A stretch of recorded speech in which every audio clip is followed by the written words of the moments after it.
Hello दोस्तों, कक्षा 10 गणित हम लोग पढ़ रहे हैं एनसीईआरटी न्यू पैटर्न, जिसमें आप लोग का चैप्टर 1 कंप्लीट हो चुका है।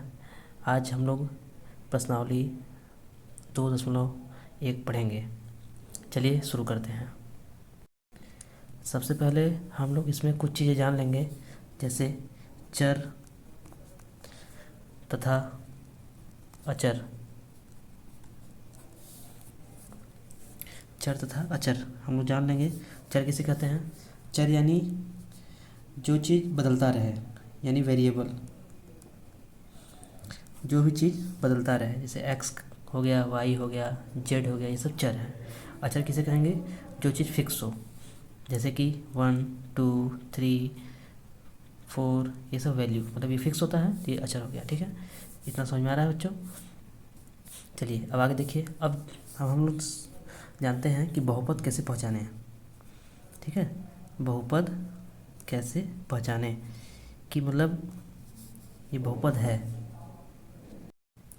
बहुपद कैसे पहचाने, क्योंकि चैप्टर का नाम भी बहुपद है, तो हम लोग को बहुपद इसमें पता होना चाहिए। ठीक है, तो देख लीजिए। इसमें हम देखेंगे चर की घात, यदि चर यानी एक्स वाई जेड, इसकी घात पूर्ण संख्या में होना चाहिए।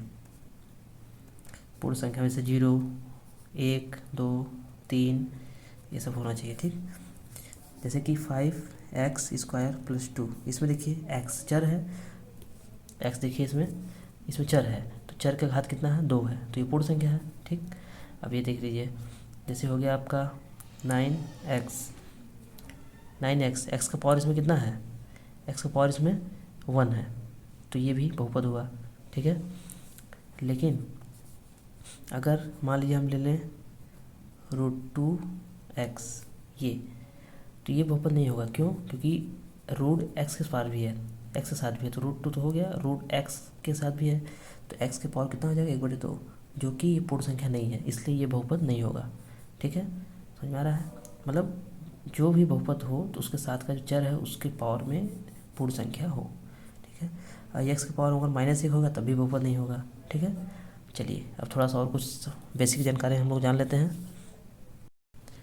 तो ये देखिए दोस्तों, पहला है 4x। इसे हम कहेंगे, इसमें कितने पद हैं? इसमें एक पद है, यानी केवल अकेला ये है, पूरा 4x मिला के, तो इसे हम कहेंगे एक पदी। इसमें कितने पद हैं? देखिए ध्यान से, इसमें 2 पद हैं। ठीक है, तो इसे हम कहेंगे द्विपदी। ध्यान से देखिए, समझिएगा, इसमें कितने पद हैं? 1 2 3, तो इन्हें हम क्या कहेंगे? त्रिपदी। समझ में आ रहा है आप लोग को? ऐसे ही अगर एक इक्वेशन लिखा हो तो इन्हें हम कहेंगे रैखिक बहुपद। इन्हें हम कहेंगे रैखिक बहुपद। समझ में आ रहा है आप लोग को? अब इसमें देखिए पावर 2 है, यानी घात x के 2 है। यहाँ पे घात 1 था तो रैखिक बहुपद, यहाँ पे x की घात 2 है तो इसे कहेंगे द्विघात बहुपद। द्विघात बहुपद। इसमें x की पावर कितना है? 3 है, x की घात कितनी है? 3 है, तो इसे कहेंगे त्रिघात बहुपद। त्रिघात बहुपद। ठीक, अभी बताया है कि पावर जो है पूर्ण संख्या होना चाहिए, यानी घात पूर्ण संख्या होना चाहिए। देखिए 1 2 3 पूर्ण संख्या 0 भी हो सकता है, चलेगा। जैसे कि 5, तो x की पावर 0 ही तो इसमें है, क्योंकि x की पावर 0 का वैल्यू होता है। किसी की भी पावर 0 हो तो उसका वैल्यू 1 होता है, तो इसका वैल्यू भी 5 हुआ, तो ये तो हुआ, तो ये बहुपद ही, तो ये कौन सा बहुपद हुआ? रैखिक बहुपद, अकेले हुआ। ठीक, और एक पद हुआ इसमें। ठीक है, एक बात आप लोग और जान लीजिए, द्विघात बहुपद का व्यापक रूप। द्विघात बहुपद का व्यापक रूप, ये भी जान लीजिए, ये भी बहुत जरूरी है। क्या होता है? ax² + bx + c। ठीक है, ये होता है द्विघात बहुपद का व्यापक रूप। इसमें a b c जो है, a b c ये वास्तविक संख्याएं होंगी, वास्तविक संख्याएं। और a जो है 0 के बराबर नहीं होना चाहिए। अगर a 0 के बराबर हो गया तो इसको पूरा 0 कर देगा, तो ये द्विघात फिर रहा कहाँ? इसलिए जो है a 0 के बराबर नहीं हो सकता है। बाकी ये दोनों b c 0 के बराबर हो सकते हैं, केवल a को छोड़कर सब 0 के बराबर हो सकते हैं। तो ये क्या हो गया? द्विघात बहुपद। अब आते हैं क्वेश्चन पर।